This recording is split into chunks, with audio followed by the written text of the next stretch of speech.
सूती नमन प्रिय विद्यार्थियों, आप सबके जीवन की मंगलमय कामना करते हुए आप सभी स्वस्थ रहें, शांत रहें, सदैव उन्नति की राह पर निर्विघ्नता पूर्वक बढ़ते चले जाएं। आज हम अपने पाठ्य पुस्तक आरोह के गद्य खंड के चतुर्थ पाठ पहलवान की ढोलक के संदर्भ में आपको बताएंगे। सबसे पहले हम पाठ के लेखक के बारे में जानकारी प्राप्त करते हैं। पाठ के लेखक हैं श्री फणीश्वर नाथ रेणु। श्री फणीश्वर नाथ रेणु का जन्म 4 मार्च 1921। श्री फणीश्वर नाथ रेणु का जन्म 4 मार्च 1921 में हुआ था। इनका जन्म स्थान है औराही हिंगना, बिहार में है।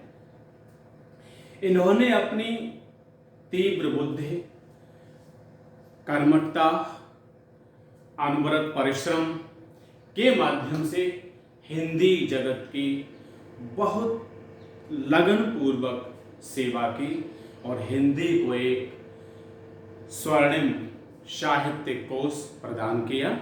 इनकी रचनाएं हैं मैला आंचल, एक उपन्यास है, बहुचर्चित आंचलिक उपन्यास है जिसका प्रकाशन 1954 में हुआ। परती परिकथा, दीर्घ तपा और कितने चौराहे, ये सभी इनके उपन्यास हैं। इसके अतिरिक्त इन्होंने ठुमरी, आदिम रात्र की महक, अग्निखोर, एक श्रावणी दोपहरी की धूप इत्यादि इन्होंने कहानियां भी लिखी। यह इनकी कहानी संग्रह के नाम से जानी जाती है। इसके अतिरिक्त इन्होंने ऋणजल, धनजल, नव तुलसी की गंध, श्रुत अश्रुत पूर्व इनके संस्मरण हैं और नेपाली क्रांति कथा, यह इनका एक रिपोर्टाज है। इस तरह से इन्होंने बहुत ही परिश्रम पूर्वक और हिंदी को एक बहुत पाठकों के मनमोहक साहित्य, कहानियां, उपन्यास, रिपोर्टाज, संस्मरण इत्यादि उन्होंने प्रदान किए। ऐसे महान कवि श्री फणीश्वर नाथ रेणु का निधन 11 अप्रैल 1977 पटना में हुआ था। अब हमारी पाठ्य पुस्तक में वर्णित पाठ पहलवान की ढोलक, इनका एक कहानी संग्रह है। इनके कहानी संग्रह से लिया गया है। इसके माध्यम से, इस पाठ के माध्यम से लेखक ने यह बताने का प्रयास किया है कि व्यक्ति अपने पुरुषार्थ से, अपने परिश्रम से, अपनी लगन से, अपनी निष्ठा से असंभव को भी संभव कर सकता है। कुछ भी हासिल करना उसके लिए नामुमकिन नहीं है। सब कुछ सहजता से हासिल कर सकता है। और उन्होंने इस पाठ में यह भी बताया है कि समय के परिवर्तन के साथ साथ प्राचीन कलाओं का लोप होता चला जा रहा है।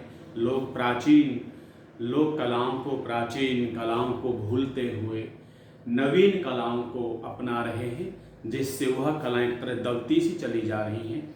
इस तरह से इन्होंने इस पाठ में बहुत ही सामाजिक और बहुत ही विधिवत तरीके से समस्त परिवेश को संजोते हुए, समस्त परिवेश के साथ सामंजस्य बिठाते हुए एक बहुत व्यवस्थित, एक बहुत श्रेष्ठ कहानी लिखी है।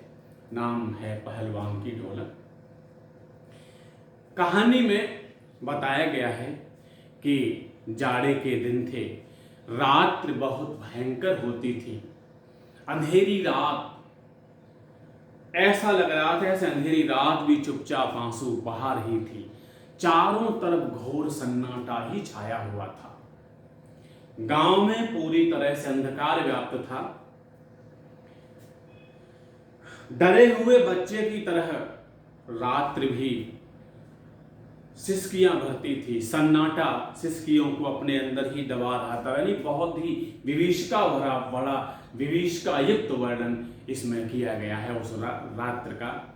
गांव में चारों तरफ हाहाकार मचा हुआ था।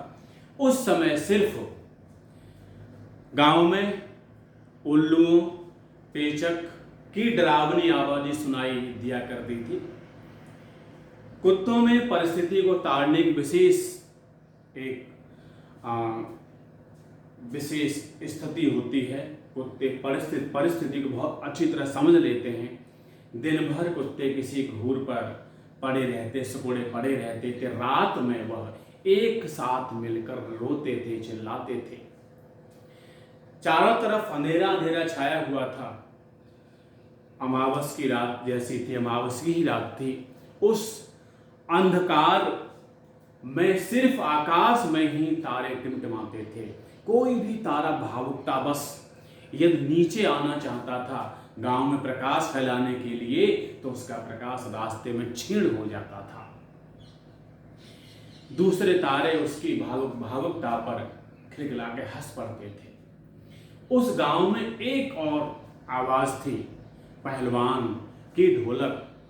सुबह तक संध्या काल से बजना शुरू होती थी, पूरी रात पहलवान की ढोलक बजती रहती थी। और जिस भी ख्याल से बजाता था, लेकिन पहलवान संध्या काल से लेकर सुबह तक पूरी रात ढोलक अनवरत बजाता रहता था। यूं तो वो कहा करता था कि लुट्टन सिंह को होल इंडिया जानता है, लेकिन उसकी होल इंडिया की सीमा उसके गांव, उसके क्षेत्र, उसके आसपास के ही नगर से, उसके आसपास से ही परिवेश से, आसपास के क्षेत्र से ही रही होगी। लुट्टन पहलवान जब छोटा था, बचपन में ही अनाथ हो गया था। माता पिता दोनों छोड़कर चले गए थे। सौभाग्य से उसकी शादी हो गई थी, लेकिन जब वह 9 वर्ष का था तभी उसकी शादी हो गई। उसके माता पिता उससे पहले ही जा चुके थे। लुट्टन पहलवान का पालन पोषण उसकी सास ने किया। यदि सास न होती, पालन पोषण न किया होता, तो हो सकता है लुट्टन पहलवान भी अपने माता पिता का ही अनुसरण करता था, वह भी संसार से चला जाता। गायें चराता था और कसरत किया करता था। कसरत का उसके ऊपर भूत सा सवार हो गया था, क्योंकि वह देखता था गांव वाले लोग उसकी सास को तरह तरह से परेशान किया करते थे। तो वह उनसे बदला लेने के लिए और स्वतंत्रता पूर्वक अच्छी तरह से जीवन जीने के लिए, बिना किसी दबाव में रहने के लिए वह प्रारंभ से ही कसरत किया करता। धारोष्ण दूध पीता था। नियमित कसरत करने से उसका शरीर पुष्ट और मांसल बन गया था। वह पहलवानों की तरह 45 डिग्री के अंश पर अपनी बाजुओं को फैलाते हुए चलता था। लोग उसको अच्छा खासा पहलवान समझने लगे थे। वो कुश्ती भी लड़ता था। लोग उससे भयभीत होने लगे थे। अब उसकी सास कोई परेशान नहीं करता था और वह पूरी तरह से पहलवान की तरह ही रहता था और पहलवानी भी करता था। एक बार लुट्टन श्यामनगर के मेले में गया। श्यामनगर के राजा थे श्यामानंद। राजा श्यामानंद को कुश्ती दंगल का बड़ा शौक था। वह कुश्ती दंगल कराया करते थे। लुट्टन पहलवान वहां गया। उसने पहलवानों को दांव पे चलाते देखा, ढोलों की आवाज सुनी, तो ऐसा सुनकर उसकी धमनियों में भी, उसकी स्नायुओं में भी रक्त की संचार धारा तीव्र हो उठी। वह भी लड़ने को तत्पर हो गया। वहां एक चांसे नाम का पहलवान आया हुआ था पंजाब से, जिसने अपनी जोड़ी के सभी पठान, सभी पंजाबी पहलवान को पछाड़ दिया था और सबको पछाड़ कर वह शेर के बच्चे की उपाधि का टाइटल प्राप्त कर चुका था। उसके गुरु थे बादल सिंह। चांद से देसी पहलवान तो लड़ने की सोच भी नहीं रहे थे। अकेला दंगल में खड़ा खड़ा मुस्कुराता रहता था। उछलता था, कूदता था, अपने आप को शेर साबित करने के लिए वो चिल्लाता था, दहाड़ता था। राजा साहब, राजा श्यामानंद जी उसको अपने राज दरबार में रखने की बात सोच ही रहे थे कि लुट्टन ने चांद सिंह को कुश्ती के लिए आमंत्रित कर दिया, उसका निमंत्रण स्वीकार कर लिया, उसकी चुनौती स्वीकार कर ली।